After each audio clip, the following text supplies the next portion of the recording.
몸고생, 마음고생. 옛날 어느 마을에 가난하게 살아가는 김서방이라는 사람의 이야기입니다. 김서방의 아내는 젊은 나이에 어린 두 딸을 남기고 세상을 떠났습니다. 김서방은 힘들게 혼자 힘으로 두 딸들을 키웠고 그래서인지 두 딸과 아버지의 정은 더 애틋했습니다. 세월은 흘러 큰딸은 홍기가 꽉 찬 나이가 되었습니다. 김서방네 집이 끼니 걱정하면서 살 형편은 아니었지만 그렇다고 모아놓은 목돈이 있는 것도 아니어서 큰딸의 혼수를 마련해줄 여유까지는 없었습니다. 그래도 다행인 것은 김서방의 큰딸이 미색을 갖추고 있어서 그런 것인지 이런저런 혼담이 매파를 통해서 다양하게 들어오곤 했습니다. 그러나 그런 혼담 중에는 김서방의 성에 차는 것이 하나도 없었습니다. 그 이유인즉슨 비록 가난하지만 양반 출신이었던 김서방은 큰딸을 학식 있는 양반 가문에 시집 보내고 싶었기 때문입니다. 그렇지만 생각해 보십시오. 제대로 된 부유한 양반 가문에서 이렇다 할 관직도 없고 또 가난하기까지 한 김서방을 보고 그 딸에게 혼담을 넣을 리는 만무했습니다. 할 수 없이 김서방은 매파에게 따로 부탁했습니다. 가난하더라도 상관없으니 우리 큰애 혼처는 양반 가문으로만 알아봐 주십시오. 양반 아니면 우리 딸 시집 보낼 생각 없으니. 양반 집안이기만 하면 되는 거유. 다른 건 안 본다는 거유. 다른 거? 뭐 이것저것 따지자면 끝도 없는 거죠. 그렇지만 우리 집도 뭐 내세울 것도 없어서 욕심은 안 부리렵니다. 그냥 양반이고 배운 집안이라면 큰 문제는 없이 살겠죠. 저희는 그거 하나만 볼랍니다. 더 나이 먹기 전에 시집은 보내야지요. 그런 뒤 며칠이 지났습니다. 매파는 김서방이 원한 대로 가난하지만 학식이 높은 양반 집안으로 혼담을 주선해 주었습니다. 김서방은 속으로 생각했죠. 가난한 것은 어차피 우리도 마찬가지라고. 그래도 양반이니 다행이다 생각하고 흡족해 했고 결국 큰 딸을 학식이 높고 뼈대 있는 양반 가문에 시집 보낼 수 있었습니다. 그리고 세월이 흘렀습니다. 큰딸이 시집간 지 3년이 지났으나 그동안 딸은 친정집에 한번 다녀가질 않는 겁니다. 김서방은 큰딸이 잘 살고 있는지 그 소식이 너무도 궁금했습니다. 큰딸의 모습을 잠깐이라도 보고자 한번 찾아가고 싶은 마음이 종종 들었지만 그때마다 기다리다 보면 다시 얼굴 볼 날이 있겠지 하고 생각을 접곤 했습니다. 그렇게 무소식이 희소식이 아닐까 생각하며 당연히 잘 살고 있겠거니 하며 차일피일 미루고 지냈습니다. 그런데 요 며칠 꿈자리도 사납고 아무래도 큰딸이 잘 살고 있는지 내 눈으로 보고 확인해야 속이 편할 것만 같았습니다. 결국 김서방은 며칠을 걸어 큰딸의 시집을 찾아갔습니다. 그런데 막상 큰딸의 시집에 가보니 생각했던 것보다도 더 형편없이 가난한 집인 겁니다. 이곳이 진짜 사람 사는 집이 맞는 것인가 의심이 들 정도였어요. 집이라는 게 마치 곧 쓰러질 것 같은 오막살이 집인데다가 살인문은 다 찌그러지고 너덜너덜해서 문으로 보이지도 않았습니다. 김서방은 그냥 돌아갈까 싶은 생각도 잠시 들었습니다. 이런 곳에서 살고 있는 딸의 얼굴을 볼 생각을 하니 반갑게 웃을 자신이 없었기 때문이었죠. 하지만 먼 길을 왔으니 얼굴이라도 보고 가야겠다 생각하고 한참을 망설이다가 김서방은 살인문 앞에서 인기척을 내었습니다. 저기 안에 누구 계시오? 잠시 뒤 방문이 열리며 누구시오 하고 한 여인이 나오는데 그 모습을 보고 있던 김서방은 자신의 눈을 의심했습니다. 김서방이 그 얼굴을 보니 자기의 큰딸이 맞았지만 얼마나 말랐으면 옷을 입고 있는데도 삐쩍 마른 몸에 앙상한 어깨와 팔이 드러나는 것이었습니다. 김서방은 코끝이 찡해져 아무 말도 할 수 없었습니다. 도대체 그간 고생이 얼마나 심했는지 안 봐도 알 것만 같았습니다. 3년이 아니라 10년은 더 나이 들어 보였습니다. 아니, 아버지. 여기까지 어쩐 일이셔요?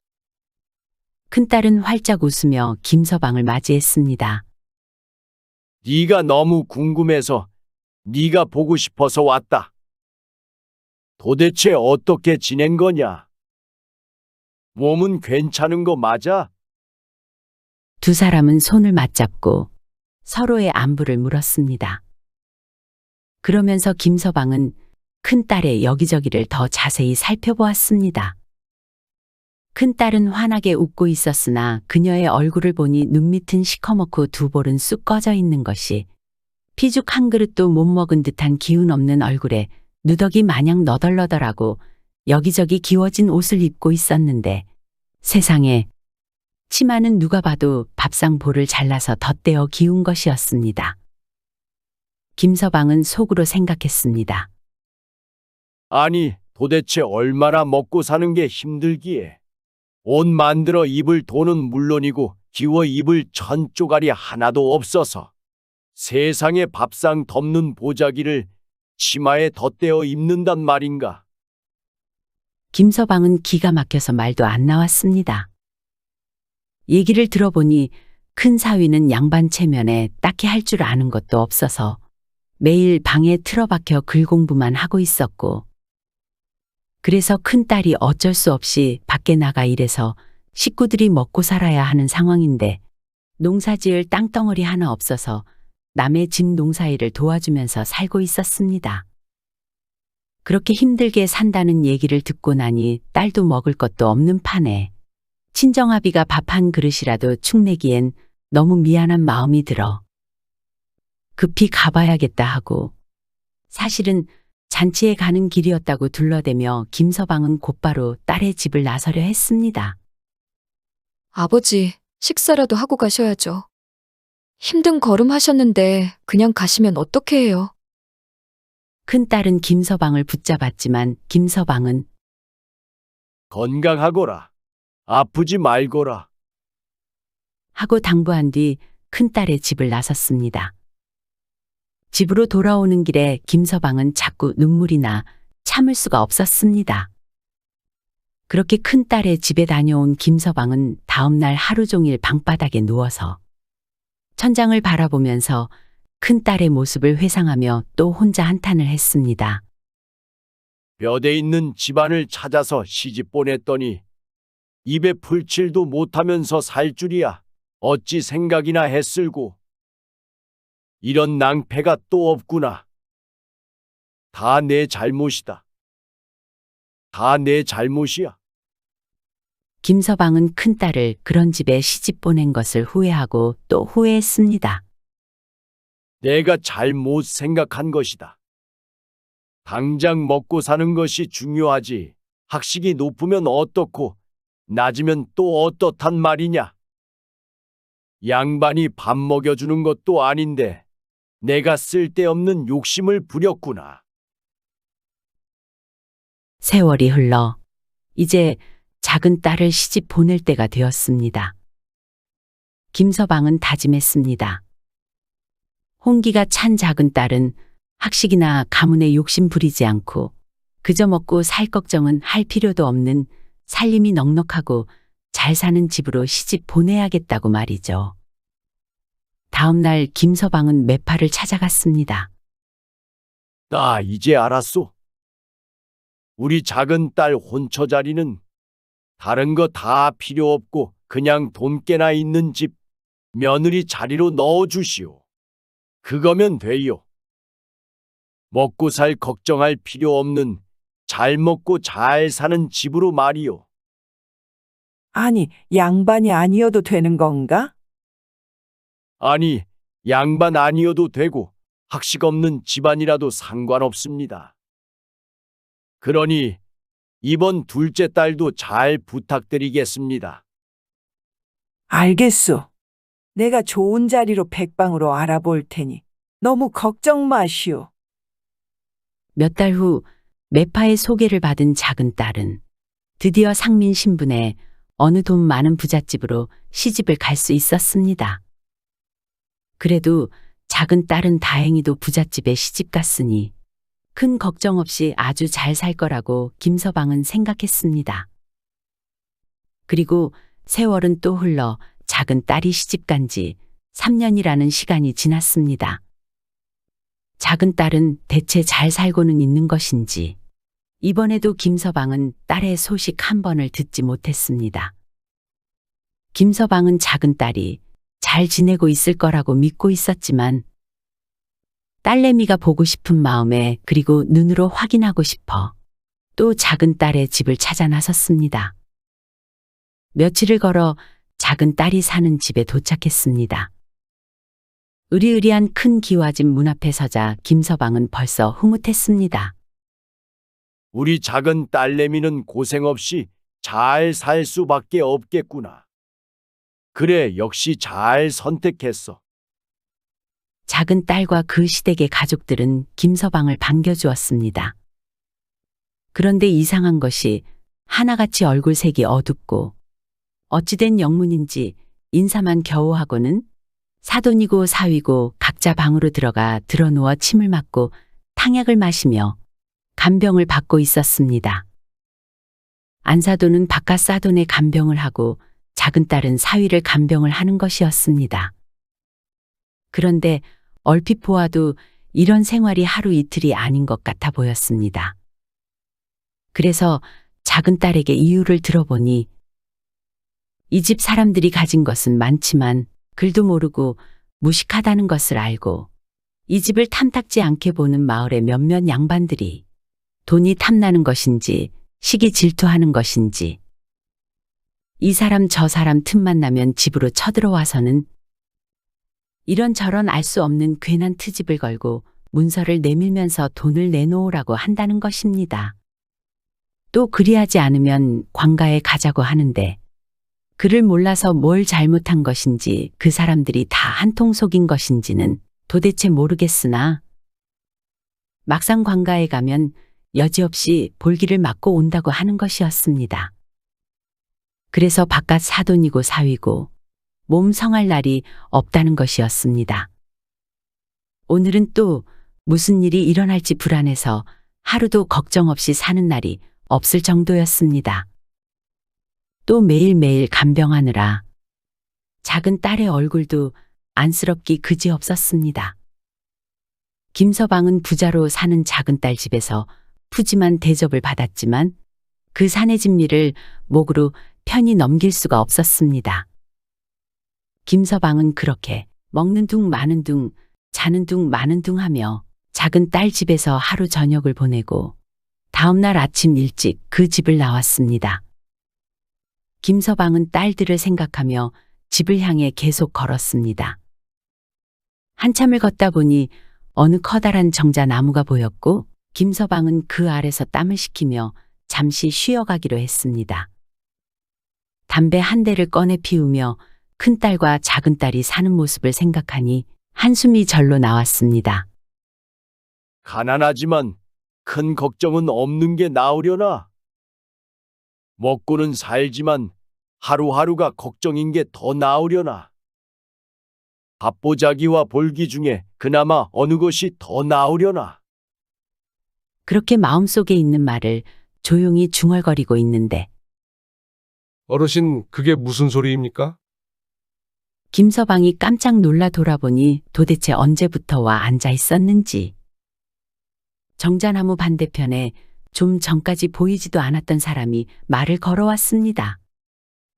그는 양반인 것 같기는 하나 다 떨어진 누더기 도포에 찌그러진 갓을 쓰고 있었습니다.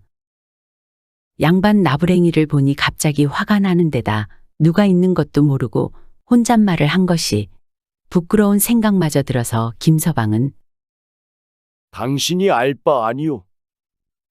하며 퉁명스럽게 대답했습니다. 전 다른 뜻이 있는 것은 아니라 그저 무슨 사연이 있는 듯해서 물어보는 것이니 어디 말씀 좀 해보십시오. 그냥 지나가는 저 같은 사람한테 말이라도 하면 속이 좀 시원하지 않으시겠습니까? 김서방은 포기하지 않고 자꾸 연유를 물어오는 그 사람의 눈빛이나 목소리 등에서 진지함을 느낄 수 있었습니다. 그리고 어차피 한번 보고 말 사람이니 답답한 속내라도 꺼내보자라는 생각을 했습니다. 김서방은 잠시 뜸을 들이다 사정을 털어놓았습니다. 이렇게 보여도 나도 양반이요. 사실 내가 두 딸을 두었소. 가난한 살림에 엄마 없이도 잘 커준 우리 딸들. 내가 시집은 진짜 잘 보내고 싶었단 말이요. 그래서 큰딸은 가난하지만 그래도 학식 높은 양반집에 시집을 보냈고, 작은딸은 상민 신분이지만 먹고 살 걱정 없이 잘 사는 부잣집에 보냈소. 나도 나름 고민해서 시집을 보냈던 것이고 딸들이 잘 살 거라 생각했었소. 그런데 막상 딸들이 사는 모습을 보고 오니 기대했던 것과는 전혀 다른 거요. 그래서 여기 이렇게 길바닥에 앉아 한탄을 하고 있었던 거요. 대체 어떻길래 그러십니까? 큰딸은 가난해도 너무 가난하게 살아서 매일 끼니 걱정을 하면서 살아야 할 판이고, 작은딸은 시집에서 가진 돈이 오히려 화를 불러 주변의 양반들이 그 돈을 탐내서는 하루가 멀다 하고 사돈과 사위를 불러 누명을 씌우고 볼기를 쳐 몸 성할 날이 없습니다. 아니 저런 나쁜 놈들이 있나? 그래서 이 두 딸의 수심이 깊으니 내가 한탄하다 그만 부지불식간에 이렇게 혼잣말을 한 것이오. 누더기 도포를 입은 사내는 진지하게 김서방의 이야기를 듣고는 자기 일인 듯 인상을 찌푸리며 깊은 고민에 잠겼습니다. 그런데 사실 이 사람이 누구인고 하니 바로 어사 박문수였습니다. 박문수라고 하면 조선팔도 전역에서 그 이름 석자를 모르는 사람이 없는 이름난 어사가 아니겠습니까? 박문수는 무슨 마음을 먹은 것인지 두 딸이 출가한 집의 내력을 소상하게 물어보았습니다. 그런 뒤 박문수는 너무 걱정 마십시오. 그리고 다 잘 될 겁니다. 하고 말한 뒤 두 사람은 헤어졌습니다. 김서방은 알지도 못하는 사람에게 괜한 말을 한 건 아닌가 싶은 생각도 들었습니다. 하지만 진심이 묻어나는 그의 위로의 말에 조금이나마 위안을 느꼈습니다. 한편 박문수는 김서방과 헤어진 후 곧바로 그 고을 원님을 찾아갔고 자신의 정체를 밝히고 원님에게 한 가지 부탁을 했습니다. 이 인근에 살고 있는 내가 꼭 좀 보고자 하는 사람이 있는데 사또께서 좀 불러주시겠소? 하고 말하고는 김서방의 작은 사위 이름과 사는 곳을 일러주었습니다. 그 말을 들은 사또는 속으로 생각했습니다. 아니, 그 호구놈을 왜 찾는 거지? 뭔가 이상한데? 사또는 감히 어사의 말을 가볍게 들을 수 없었기에 안내 그러시지요. 지금 당장 사람을 보내겠습니다. 사또가 보낸 관속들은 둘째 딸이 사는 집으로 갔고 그 집에 도착해 김서방의 둘째 사위를 불러냈습니다. 당신 혹시 말이오, 아는 사람 중에 뭐 높은 관직에 있는 사람 있어? 어사 같은 거. 그건 뭔 소리래 또? 그런 거 없소. 오늘은 또 뭐 때문에 온 것이오?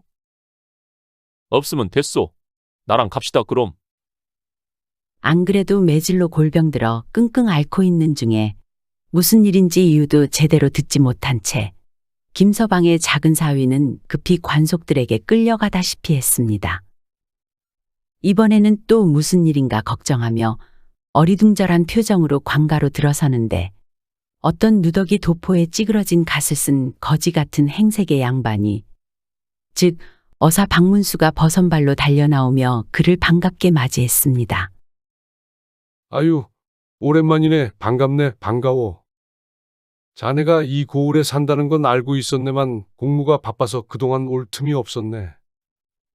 마침 근처를 지나는 길이라 내가 이렇게 자네를 불렀네. 그동안 잘 지냈는가? 하고 말하며 두 손을 잡고 반갑게 맞이하는데 누가 보아도 두 사람은 매우 막역한 사이로 보였습니다. 밤낮으로 관가에 오기만 하면 볼기만 맞던 상민이 알지도 못하는 처음 보는 사람에게서 아우 소리를 들으니 도대체 어떻게 돌아가는 상황인 것인지 알 길이 없어 어안이 벙벙해졌습니다. 아니, 저를 아십니까? 대체 뉘신지. 아, 이 사람 무슨 그런 소리를 하는 겐가? 허허허. 참 서운하네 그려. 허허허. 작은 사위의 얼떨떨한 얼굴을 보고는 박문수는 방으로 들어가서 그동안 어떻게 지냈는지 얘기나 나누세. 하고 말하며 김서방 작은 사위의 팔을 붙잡고 얼른 남의 귀가 없는 곳으로 데리고 들어갔습니다. 박문수는 그를 방으로 데려가서는 그에게 조용조용히 일렀습니다. 이보게, 나는 박문수라는 사람으로 어사일세. 아까 우연히 길에서 자네의 장인을 만났고 걱정 근심이 많아 보여 내가 이것저것 묻다 보니 자네 집안의 사정 이야기를 듣게 되었네. 자네도 참 힘들게 사는 걸로 보이긴 하네만 나는 무엇보다 자네 장인의 안타까워하는 마음이 너무 공감돼요. 조금이나마 도움이 되고자 방법을 생각해낸 것이네. 내가 아까 처음 만났을 때 한 것처럼 우리가 아주 각별한 사이고 또 자네 친척인 척을 계속할 것이니 그런 줄 아시게. 그래서 우리 관계가 남다르다는 소문이 퍼지면 더 이상 자네를 아무도 괴롭히지 못할 것이네. 하고 말했습니다. 그러자 김서방 작은 사위는 반색하며 아이고, 고맙습니다, 어사님. 제가 이 은혜를 어찌 갚아야 할지요. 라고 하며 엎드려 절을 연거푸했습니다. 나한테 인사는 할 필요는 없네. 대신 조건이 있네. 무엇인지요? 말씀만 하십시오. 자네 집 재산이 평생 먹고 살아도 남을 만큼 아주 많다고 들었는데 그것이 사실이라면 말이네. 자네 큰 동서에게 그 재산의 반만 뚝 떼어주겠나? 네, 들어보니 그 집 형편이 아주 가난하여 하루하루 끼니 때우는 것도 힘들 만큼 어렵다고 하더구만. 자네가 도와주는 것이 어떠한가? 김서방 작은 사위도 당연히 박문수의 위명은 들어서 알고 있었고 박문수의 친척이라는 소문이 퍼지면 더 이상 양반들이 괴롭히지 못할 것은 분명한 사실이었습니다. 그는 박문수의 도움이 유일한 희망이라고 생각이 들었고 너무 고마웠습니다. 그리고 또 분에 넘치는 많은 재산은 오히려 화가 될 수도 있다는 것을 그동안 양반들에게 괴롭힘을 당하며 알고 있었습니다. 그래서 박문수의 말대로 큰 동서에게 재산을 뚝 떼어주었습니다. 그렇게 큰 딸의 시댁은 며느리 덕분에 이제 더 이상 먹고 사는 걱정 없이 잘 살게 되었습니다. 그리고 작은 사위가 박문수의 친척이라는 소문이 퍼지자 작은 딸의 시댁 또한 더 이상 양반들을 비롯한 누구에게도 괴롭힘을 받지 않았으며 장사도 더욱 번창하게 되었습니다. 박문수는 이같이 길에서 만난 인연이라도 가볍게 여겨 지나치지 않고 세심하게 백성의 어려움을 살핀 것이었죠.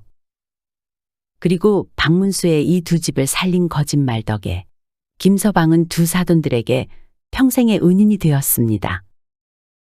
김서방은 여생을 걱정 없이 두 딸들의 집을 편하게 왕래하면서 지냈고 딸들을 보며 흐뭇해할 수 있었습니다.